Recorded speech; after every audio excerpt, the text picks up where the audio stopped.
These notes provide an overview of tragic heroes.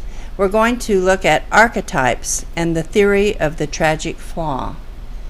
All of these theories will relate to the readings that we're going to be doing for the rest of the school year, so this is very important information for you to carry forward as you become college and career ready.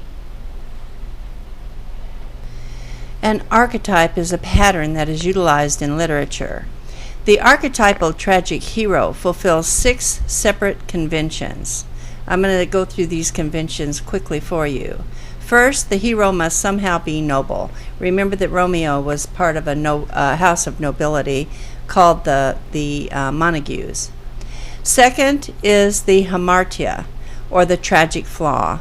The tragic flaw convention states that it is necessary in a tragedy that the hero falls because of some kind of problem in his or her own character.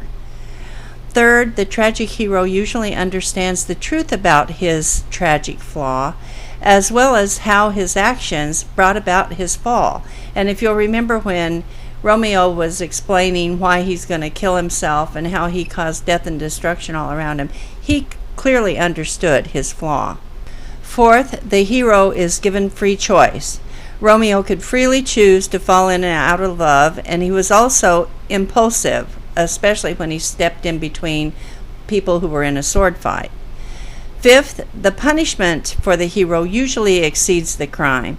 Romeo did not deserve death because he fell in love over and over or impulsively acted out when he shouldn't have. And sixth, the reader will pity and often fear the character that is the tragic hero. And usually the reader becomes very emotionally invested in the hero's situation. The reader usually cares about the hero even if the hero doesn't deserve it. So there's a great Greek thinker named Aristotle, who in fact was Alexander the Great's tutor.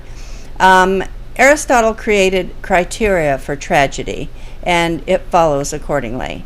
First of all, the hero should be of noble birth, and he often occupies a highly respected public position.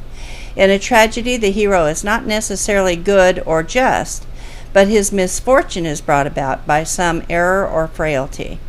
Thirdly, a tragedy tracks the hero's gradual downfall, which is usually brought about by his own misjudgment. So it's very important for you to remember that this is Aristotle's criteria for tragedy.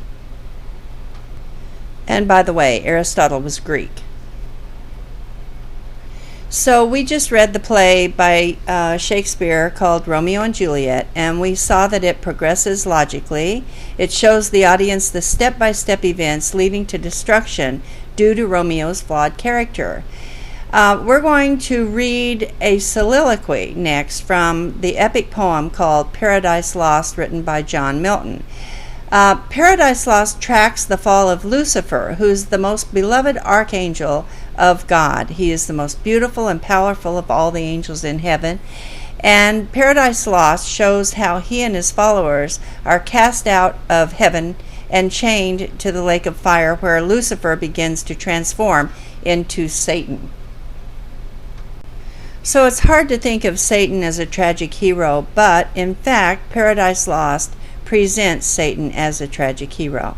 Satan was originally, as I said before, an archangel, and later he becomes the ruler of hell. Therefore, he is nobility.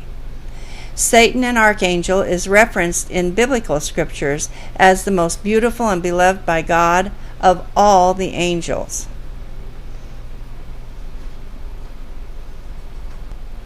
Before his fall, Satan held one of the highest positions in heaven before God's Son was introduced. Once he falls to hell, he holds the highest position among the fallen. Satan's exalted position fills him with pride. His tragic flaw is pride, and this is what leads to his fall. Throughout the poem, he continues to wage war on God, knowing he will ultimately be defeated by God's Son. This is a secondary literary epic poem. A primary epic poem is in the oral tradition. Examples of that include Beowulf, Gilgamesh, and something that we are going to read, an epic poem we will read, called the Odyssey. Paradise Lost, again, is about Satan's rebellion against God in heaven. He started to believe that God was a tyrant. The poem revolves around one great theme, the rebellion against God. It also leads to the human drama, bringing about the fall of Adam and Eve. John Milton, the most important Puritan writer of the age, also did research on all of the past gods of Greek and Roman history. He memorized the entire Bible along with all Greek mythology and referenced both of these throughout his epic poem. He wrote Paradise Lost after he became completely blind. The epic warns against the sin of pride. Satan wanted to become equal to God. He challenged God, and ultimately he was defeated by God. The tragic figure of Satan exemplifies the epic hero archetype discussed earlier. We will be reading and listening to the Satan's soliloquy from Paradise Lost, Book 1. And here is an overview of what's occurred. Satan and his rebel angels have fallen down through space for 9 days and 9 nights.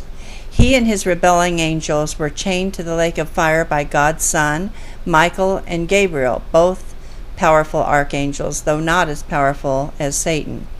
When he begins his soliloquy, Satan is surveying his new home, trying to become aware of his new situation after his downfall.